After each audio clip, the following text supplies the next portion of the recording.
Journey start ಮಾಡಿದಾಗಿಂದ ಒಂದು ಕಡೆನೂ ನಿದ್ದೆನೇ ಮಾಡಿರಲಿಲ್ಲ. ಮುರುಡೇಶ್ವರಕ್ಕೆ ಬಂದಮೇಲೆ ನೆಮ್ಮದಿಯಾಗಿ ನಿದ್ದೆ ಮಾಡಿತ್ತು. ಯಾಕಂದರೆ ಅಲ್ಲಿ ರೂಮ್ ಮಾಡಿದ್ರಿಂದ ನನ್ನ ಗಂಡನಿಗಂತೂ ನಿದ್ದೆ ಬೇಕಿತ್ತು. ಯಾಕಂದರೆ ಡ್ರೈವಿಂಗ್ ಮಾಡೋದಲ್ವ, ಅವ್ರಿಗೆ ಫುಲ್ಲು ರೆಸ್ಟು ಬೇಕಿತ್ತು.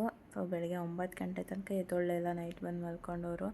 ಮತ್ತು 9 ಗಂಟೆಲಿ ಎದ್ದು ಅಲ್ಲಿ ತಿಂಡಿ ಮಾಡಿಕೊಂಡು ಬೀಚ್ ಹತ್ರ ಆಡೋಕ್ಕೆ ಅಂತ ಹೋದ್ವಿ. ಹೆವಿ ಬಿಸಿಲು ಅಂದರೆ 9 ಗಂಟೆಗೆ ಹೆಂಗೆ ಚುರ್ರ ಅಂತ ಇತ್ತು.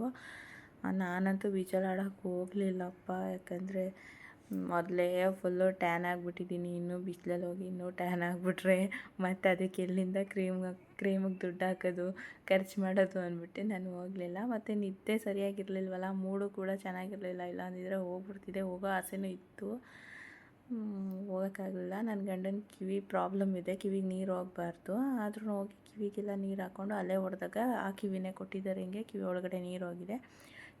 ನೀರು ಹೋಗ್ಬಿಡ್ತು ಅಂದ್ಕೊಂಡು ಬಂದು ಮತ್ತೆ ವಾಪಸ್ಸು ಬೀಚ್ಗೆ ಹೋಗ್ತಿದ್ದಾರೆ. ಸಾಕು ಬನ್ನಿ ಹೋಗೋಣ ಅಂದರೆ ಮತ್ತು ಬೀಚಲ್ಲೆಲ್ಲ ಆಡ್ಕೊಂಡು ಅಲ್ಲೊಂದು ಎಳ್ನೀರು ಕುಡ್ಕೊಂಡು ಮತ್ತು ರೂಮಿಗೆ ಬಂದು ರೆಡಿ ಆಗಿಬಿಟ್ಟು ದೇವಸ್ಥಾನಕ್ಕೆ ಹೋಗ್ತಾಯಿದ್ವಿ. ಬಳೆ ನೋಡಿ ಎಷ್ಟು ಚೆನ್ನಾಗಿದೆ. ಅದು ಥ್ರೆಡ್ ಬ್ಯಾಂಗಲ್ಲು, ಗಾಜಿಂದಲ್ಲ. ಎಷ್ಟು ಚೆನ್ನಾಗಿ ಕಾಣಿಸ್ತಾಯಿತ್ತು ಬಳೆ ಅಂದರೆ, ಅಷ್ಟು ಚೆನ್ನಾಗಿ ಕಾಣಿಸ್ತಾಯಿತ್ತು. ಮತ್ತು ಅಲ್ಲಿಂದ ಹೂವು ಕೊಡಿಸಿದ್ರು ನನ್ನ ಗಂಡ. ಹೂವು ಮುಡ್ಕೊಂಡು ದೇವಸ್ಥಾನಕ್ಕೆ ಹೋದ್ವಿ. ಕೆಲವೊಂದು ಕಡೆ ಎಲ್ಲ ಹೂ ರೇಟೆಲ್ಲ ಜಾಸ್ತಿ ಇರುತ್ತೆ, ಇಲ್ಲಿ ಕಮ್ಮಿನೇ ಇತ್ತು. 20 ರೂಪಾಯಿ 30 ರೂಪಾಯಿ ಅಷ್ಟೇ ಇತ್ತು. ಬಿಸಿಲು ಜಾಸ್ತಿ ಇದ್ದಿದ್ದಕ್ಕೆ ಕಾರಲ್ಲಿ ಡಿಕ್ಕಿಲಿ ಛತ್ರಿ ಇಟ್ಕೊಂಡಿದ್ದೋ, ಅದಕ್ಕೆ ಛತ್ರಿನ ತೊಗೊಂಡು ಹೋಗ್ತಾಯಿದ್ದೀವಿ. ಒಂದು ಅರ್ಧ ಕಿಲೋಮೀಟರ್ ಇತ್ತು ನಾವು ರೂಮ್ ಮಾಡಿರೋದ್ರಿಂದ ದೇವಸ್ಥಾನಕ್ಕೆ. ಆದರೂ ಹೆವಿ ಆ ಬಿಸಿಲಲ್ಲಿ ನಡ್ಕೊಂಡು ಹೋಗೋಕ್ಕಂತೂ ಆಗಲ್ಲ.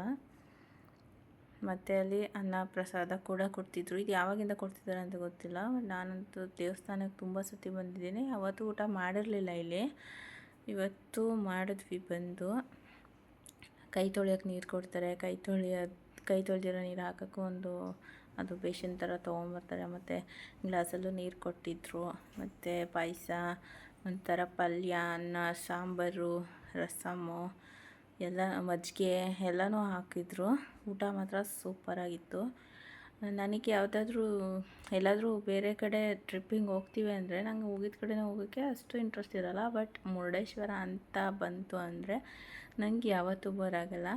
ಮಾದಪ್ಪನ ಶಿವಪ್ಪನ ನೋಡಬೇಕಂದ್ರೆ ಯಾವತ್ತಿಗೂ ನನಗೆ ಬೇಜಾರೇ ಆಗೋಲ್ಲ. ಮಾದಪ್ಪನ ಬೆಟ್ಟಕ್ಕೂ ಎಷ್ಟು ಸಲ ಬೇಕಾದರೂ ಹೋಗ್ತೀನಿ, ಮುರುಡೇಶ್ವರಕ್ಕೂ ಎಷ್ಟು ಸಲ ಬೇಕಾದರೂ ಬರ್ತೀನಿ. ಅಷ್ಟು ಇಷ್ಟ ನನಗೆ ಶಿವಪ್ಪ ಮಾದಪ್ಪ ಅಂತ ನೋಡೋದಕ್ಕೆ. ಮತ್ತು ಅಲ್ಲಿ ಮುಗಿಸ್ಕೊಂಡು ಹೊಟ್ಟೆ ಫುಲ್ಲು ಭಾರ ಆಗೋಗಿತ್ತು. ಮೇಲಕ್ಕೆ ಹೋಗಲಿಲ್ಲ ಕರ್ಕೊಂಡು ನನ್ನ ಗಂಡ, ಅಷ್ಟು ಹೆವಿ ಆಗಿಬಿಟ್ಟಿತ್ತು ಹೊಟ್ಟೆ ತುಂಬ. ದೇವರು ನೋಡೋದಲ್ಲ ಸಾಕು ಬಾ ಅಂದ್ಬಿಟ್ಟು ಕರ್ಕೊಂಡು ರೂಮಿಗೆ ಬಂದರು. ಮಲ್ಕೊಳ್ಳಿ ಅಂತ ಹೇಳಿದ್ರೆ ರೆಸ್ಟ್ ಮಾಡಿದೆ, ಸುಮ್ಮ ಕೂತಿದ್ದೆ.